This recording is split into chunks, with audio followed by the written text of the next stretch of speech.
The conflict at the heart of most video games is between the game trying to kill the player and the player trying to stop that from happening. But then sometimes we make things a lot easier for the game by being stupid, careless, or both stupid and careless. Double whammy.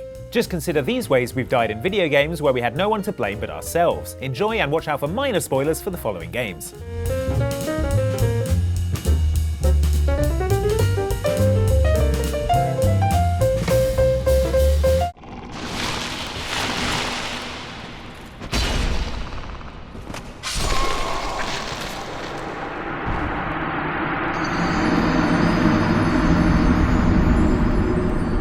You can't take death in Dark Souls 2 personally, it's sort of the point of the game. This is an exceptionally challenging game, and trial by fatal error is how you're supposed to learn. So there's at least a little bit of dignity in having your brave knight in shiny plate armour compacted into a small tin of corned beef. Or gobbled up by a deceptively toothy treasure chest.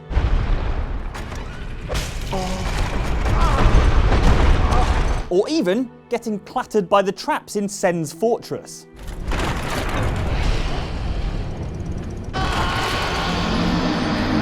I've no idea who Sen is, but if I ever catch up with them, they're in big trouble.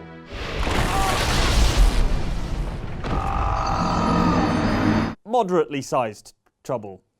The problem is that even in this game about frequent, painful death, there's a way of dying that is deeply embarrassing, and that is accidentally falling off a cliff like a total klutz. There's really no way to style that one out, is there? At least the game takes rare pity on you in this situation and places your collection of souls near to where you fell off, rather than at the bottom of an abyss where you left your smashed up corpse. Who says Dark Souls never does anything for you?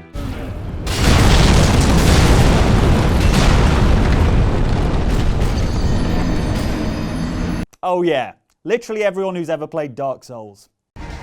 My name is Morinth. I've been watching you. You're the most interesting person in this place. I've got a booth over here in the shadows.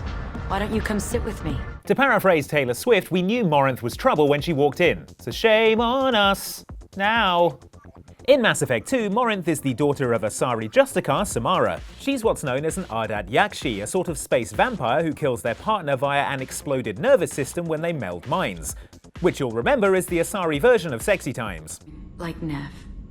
She died because her nervous system overloaded with an ecstasy so great she couldn't handle it. Sure that sounds good, but I would miss season 9 of Game of Thrones.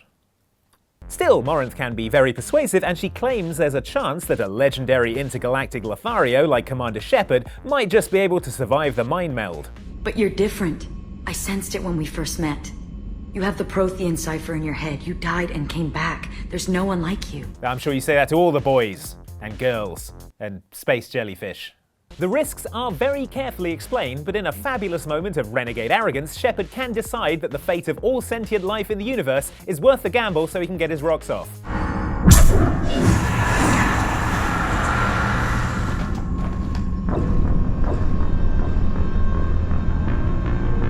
Critical mission failure? Yeah, no I'm sure the characters in Mass Effect 3 can just handle that whole game themselves.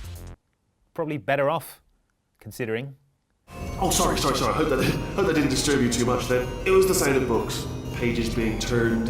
So that's just what I was doing, just reading books. So not a moron. Anyway, just finished the last one, just now, the hardest one, Machiavelli. Do not know what all the fuss was about. Understood it perfectly. Have you read that one? Yeah, doubt it. Well, on with the test. Wish there was more books. Well, there's not. You spend the first 5 chapters of Portal 2 trusting Wheatley, who is a cheery personality core with a West Country accent. After all, he's the one trying to help you escape from Aperture Laboratories, and though he might not be the smartest personality core, his heart seems to be in the right place. He's the one that busts you out of the extended relaxation room. Seriously, do hold on this time. He gets you to a handheld portal device. Work on the assumption that you're still alive, and I'm still waiting for you up ahead. I'll wait 1 hour, then I'll come back. And he's the one who patiently waits while you learn the game's controls. Okay, what you're doing there is jumping. You just jumped. But at the end of chapter 5, when Wheatley connects himself to GLaDOS's body and becomes instantly corrupted by a taste of power, you want to get out of the habit of believing everything he says. Especially the bit about him not being a moron. I am not a moron! Later, you discover a giant, seemingly bottomless pit, and Wheatley assures you that there's some pretty great stuff down there if you'll only jump down and take a look. Guess who's down there? Your parents! You're not adopted after all. It's your natural parents down there in the pit. Should have mentioned it before, but I didn't. Seems suspicious. And boys! Loads of boys, fellas, hunky guys down there, possibly even a boyfriend. Who's to say? I'm not sure at this stage, but a lot of good-looking fellas down there. No dice, Wheatley. A farm, a pony farm, and All right, hold up. A pony farm? Now that is worth the slight risk that he might not be being completely honest with us. Ponies! oh wow, good. I didn't think that was gonna work. Ah, right. Well, at least you get 30G for the pit boss achievement for your trouble. Although that is just a permanent mark on your record that proves how gullible you are. Damn it. Look, I don't know who you are, but you don't belong here. The super mutants have overrun our brothers at the Galaxy News radio building, and we're headed there to back them up. You can tag along if you want, but keep your head down and try not to do anything stupid. Nuclear explosions are more or less the cause of everyone in Fallout 3's problems, so you would have thought they'd have wanted to steer clear of creating more of them. Yet that's not something that occurred to the creator of the Fat Man launcher, a handheld catapult that launches a miniaturized nuclear warhead at your unlucky enemies.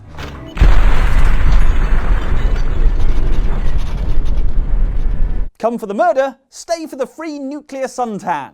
The Fat Man launcher is one of the most powerful weapons at your disposal in Fallout 3, and can be enormously useful.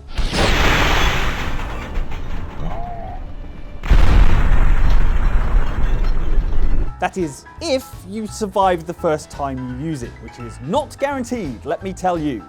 It's likely your first contact with the Fat Man launcher in Fallout 3 will be during a confrontation where you and a bunch of Brotherhood of Steel soldiers are being chased around in a confined space by a terrifying super mutant behemoth. This is not the best scenario for performing the extensive safety checks that I assume you're supposed to do before you launch a nuclear warhead. Safety checks such as, are you at minimum safe distance?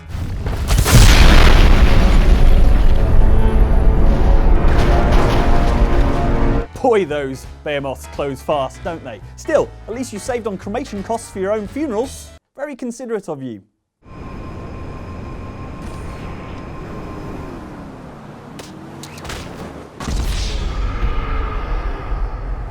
The joy of the Grand Theft Auto games is that they take place in a world like ours, but crucially free of the tedious mundane stuff like consequences, morality, and rules. Do you want to steal a helicopter and land it on the top of the tallest building downtown? Be our guest. You want to do donuts on the beach? You're the boss.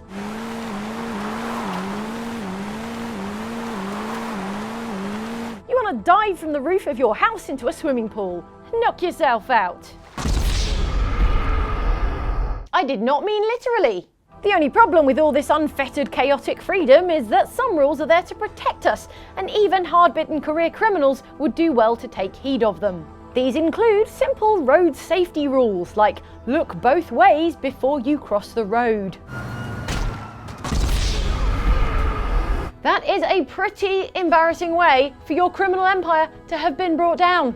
What are all the other crime bosses going to say? Although GTA traffic accidents are more likely to involve you driving into a tree while trying to flee the police, it's entirely possible to clumsily step out into the road totally unaware of oncoming traffic. Trust us, we have experience here. Advise caution. Good start. Ow! That was a great start. Look both ways before crossing the road, guys. If the other crime bosses ask, we went out heroically in a hail of gunfire while bailing out of our attack chopper, alright? Cool. Oh man, I just got hit by a truck. Oh god, and a car, and I'm sandwiched between a truck and a car. Oh no! Oh my god!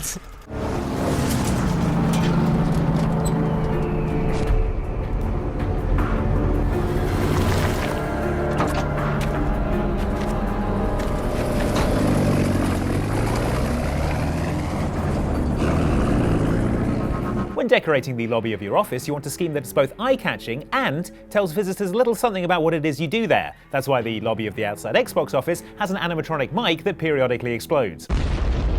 There it goes again. In Hitman Absolution, the lobby of Dexter Industries is designed along similar lines. The folks at this South Dakotan arms manufacturer have decorated their lobby with some of the tools of their trade, including landmines and what appears to be an old atomic bomb. Of course, that's probably just a replica, right? What kind of idiots would have an actual live atomic bomb hanging precariously in their lobby? That is a completely different situation, don't you judge me. In fact, I'm so confident this thing is a fake that I'm going to just get out the old silver baller and start shooting at it. If I'm wrong, and this thing goes off obliterating the town, I owe you a Coke. See? Harmless.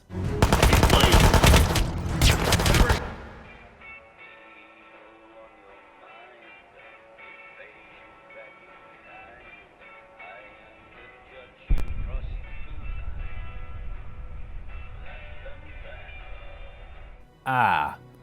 Hey, at least you took out Lynch from Kane and Lynch, so every mushroom cloud, silver lining.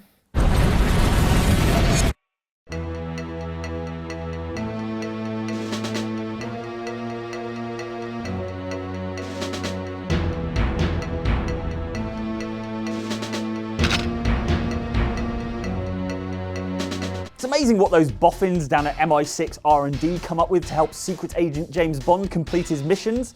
There was that jetpack, the underwater car, ooh, that boombox that launched rockets. Okay, maybe not that last one. One of the most useful of their inventions, however, is the proximity mine, as seen in GoldenEye on the N64. These humble-looking death frisbees really took the effort out of blowing up your enemies, leaving you free to concentrate on more important spying business, like downing 8 vodka martinis or hitting on people with unlikely rude names. All you needed to do was find a place you thought the bad guys were going to be, toss down a few proximity mines, and then you could just forget about them.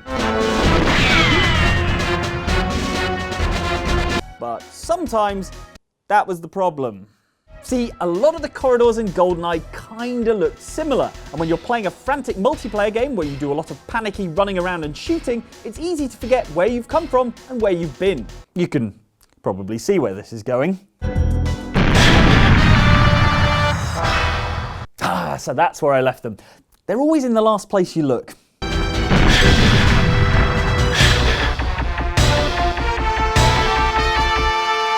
So those were some of the dumbest ways we've died in video games that were 100% our fault. But we want to hear from you. What are some of the ways that you've died in video games that you feel embarrassed about now? Let us know in the comments below. And before you go, you can check out some more videos from us up here and some videos from Outside Extra down here.